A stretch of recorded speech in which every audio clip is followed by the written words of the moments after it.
ભૂપેન્દ્ર પટેલના કાર્યક્રમમાં મહિલાઓએ રજૂઆત બાબતે કોંગ્રેસનું સત્યાગ્રહ ધરણા કાર્યક્રમ કરવામાં આવતા કોંગ્રેસ નેતાઓ અને કાર્યકર્તાઓની પોલીસે ટીંગાટોળી કરી અટકાયત કરી।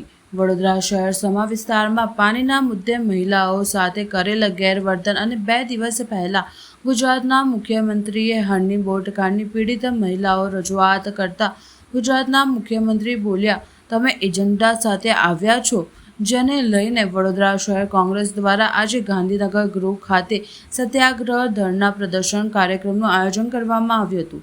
પરંતુ કાર્યક્રમ શરૂ થવાના પહેલા જ પોલીસે સ્થળ પર આવતા કોંગ્રેસ કાર્યકરો અને નેતાઓની અટકાયત કરવામાં આવી હતી। કોંગ્રેસ દ્વારા સત્યાગ્રહ ધરણા પ્રદર્શન કાર્યક્રમમાં પોલીસનો પડ્યો ભંગ, કેટલાક કોંગ્રેસના કાર્યકરો અને મહિલાઓને ટીંગાટોળી કરી પોલીસની વાનમાં બેસાડવામાં આવ્યા હતા અને કોંગ્રેસના નેતાઓ અને કાર્યકરોએ સૂત્રોચ્ચાર કર્યા હતા। પોલીસે તમામની અટકાયત કરી અટલાદરા પોલીસ મથકે લઈ જવામાં આવ્યા હતા। 12 બાળકો અને 2 મહિલાઓ 14 જણનું જ્યારે કોર્પોરેશનના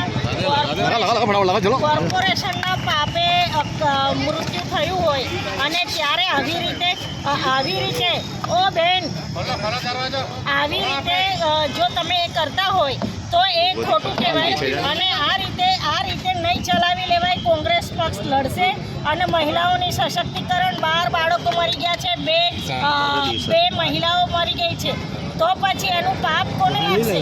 અને તમે એ માઓને બોલવા નથી દેતા, એ માઓનું મોઢું દબાઈ દે છે।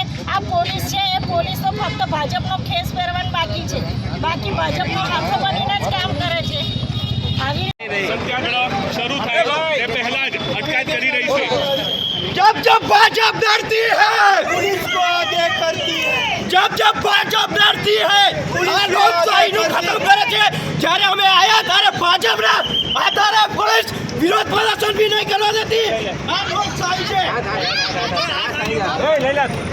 આજે તે દિવસે મંત્રી આયેલા તે દિવસે પેલી બહેનો જોડે ગેરવર્તન કર્યું, તેના માટે અમે લોકો આજે કહેવા માટે આવ્યા કે ભાઈ આવું બહેનો જોડે ના થાય, તો આ લોકો તો અમને ઢસડી નાખી દીધા, જ્યારે અમે ગુનેગારો ના હોય અને ચોર ના હોય। વડોદરામાં રાજ્યના મુખ્યમંત્રી આવે અને જે મહિલાઓ બહેનો સાથે અન્યાય થયો હોય, હરની બોટકાંડમાં જે 14 નિર્દોષ લોકોએ જીવ ગુમાવ્યા અને જે બાળકોના માતા પિતા ન્યાય માટે ધક્કા ખાઈ રહ્યા છે, ત્યારે મુખ્યમંત્રી પણ મળવાનો સમય ના આપે અને એવામાં જે 2 પેરેન્ટ્સ, જે 2 નિર્દોષ બાળકો ગુજરી ગયા આ ભ્રષ્ટાચારના જે કાંડમાં, હરની બોટકાંડમાં, અને એમના માતાઓ જ્યારે મુખ્યમંત્રીને વાત કરવા જાય ત્યારે મુખ્યમંત્રી જાહેરમાં એમને ખખડાવે કે તમે સ્પેશિયલ એજન્ડા સાથે આવ્યા છો, અને એ બહેનો સાથે ત્યારબાદ મુખ્યમંત્રીના ઇશારે વડોદરાની ક્રાઇમ બ્રાન્ચ અને વડોદરાની પોલીસે એ બહેનોના મોઢા દબાવ્યા। એ બહેનોને તેથી ગુનેગારોની જેમ લઈ ગયા, ક્રાઇમ બ્રાન્ચમાં 3 કલાક ગોંધી રાખ્યા। અને અગાઉ પણ આ વડોદરા શહેરમાં સમા વિસ્તારની માતાઓ બહેનો જ્યારે એમના ઘરમાં 2 ટાઈમ પીવાનું ચોખ્ખું પાણી ના આવે ત્યારે વોર્ડ ઓફિસમાં રજૂઆત કરવા જાય ત્યારે પણ ત્યાંની પોલીસે જેવી રીતે મહિલાઓ સાથે દુર્વ્યવહાર કર્યો હતો, એ તમામ મુદ્દાઓને લઈને વડોદરા શહેર કોંગ્રેસ દ્વારા આજે ગાંધીનગર ગૃહ પર સત્યાગ્રહ ધરણાનો કાર્યક્રમ હતો।